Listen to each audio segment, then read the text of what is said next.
Hello అండి, hi, welcome back to our channel. చాలా తక్కువ టైంలో టేస్టీగా ఇంట్లో ఉన్న వాటితోనే ఈ రెసిపీ ట్రై చేయండి. చాలా బాగుంటుంది. మన ఛానల్ ఫస్ట్ టైం చూస్తే సబ్స్క్రైబ్ చేసుకోండి. వీడియో స్కిప్ చేయకుండా చూడండి, అయితేనే ఎలా చేశానో అనేది అర్థమవుతుంది. దానికోసం ముందుగా ఒక కప్పు కస్టర్డ్ పౌడర్ అనేది తీసుకోవాలి. తర్వాత రుచికి సరిపడా చక్కెర, ఒక కప్పు కస్టర్డ్ 2 కప్పుల చక్కెర వేసుకోవాలి. నా దగ్గర కప్పు లేదు, మెజర్మెంట్ కామన్, నేను ఈ స్పూన్తో వేసాను. తర్వాత దీంట్లోకి 4 కప్పుల వాటర్ అనేటివి తీసుకోవాలి. ఇలా వాటర్ వేసుకొని ఇలా స్లోగా కలుపుకోవాలి. మీడియం ఫ్లేమ్లో పెట్టుకోవాలి, హై ఫ్లేమ్లో పెట్టుకోవద్దు. ఇలా స్లోగా ఉండలు లేకుండా నీట్గా కలుపుకోవాలి. ఇది కలుపుకుంటూనే ఉండాలి, ఎందుకంటే తొందరగా చిక్కబడుతుంది.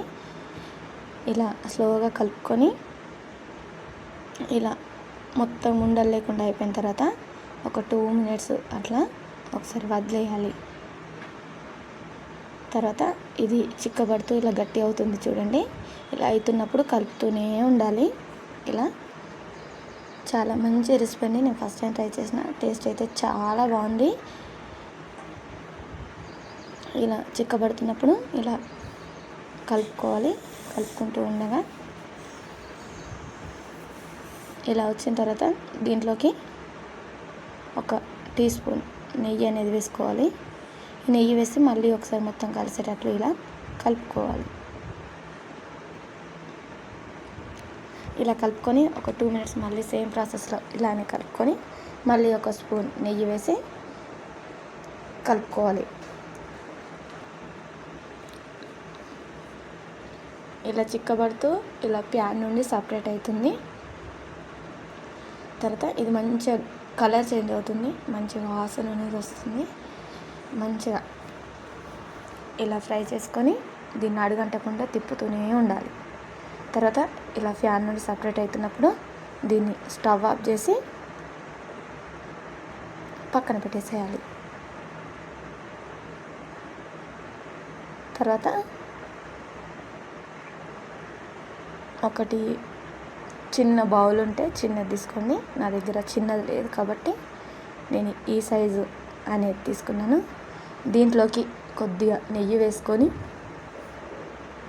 నెయ్యి దీన్ని మొత్తం అప్లై చేసి దీంట్లోకి డ్రై ఫ్రూట్స్ వేసుకోవాలి. కాజు, పిస్తా ఇవన్నీ వేసుకొని ఈ మిశ్రమం అనేది దీంట్లోకి వేసుకొని ఇలా మొత్తం స్ప్రెడ్ చేయాలి. కొంచెం నాకు సన్నగా అనిపించింది, అంటే కొంచెం మందంగా ఉంటే ఇట్లా పీసెస్ లాగా బాగా అనిపిస్తుందని ఇలా వెడల్పు అన్నదాన్ని మళ్ళీ ఇలా ఒక సైడ్కి అనేసి ఉంచేసాను. ఒక 1 అవర్ 30 మినిట్స్ అట్లా ఉంచి ఇది చల్లారిపోతుంది. తర్వాత ఇలా పీసెస్గా కట్ చేసుకొని తీసుకుంటే ఎంతో టేస్టీ అయిన కస్టర్డ్ హల్వా రెడీ. మీరు కూడా తక్కువ టైంలో స్వీట్ తినాలి అనిపిస్తే ఇలా ట్రై చేయండి. టేస్ట్ అయితే చాలా బాగుంటుంది.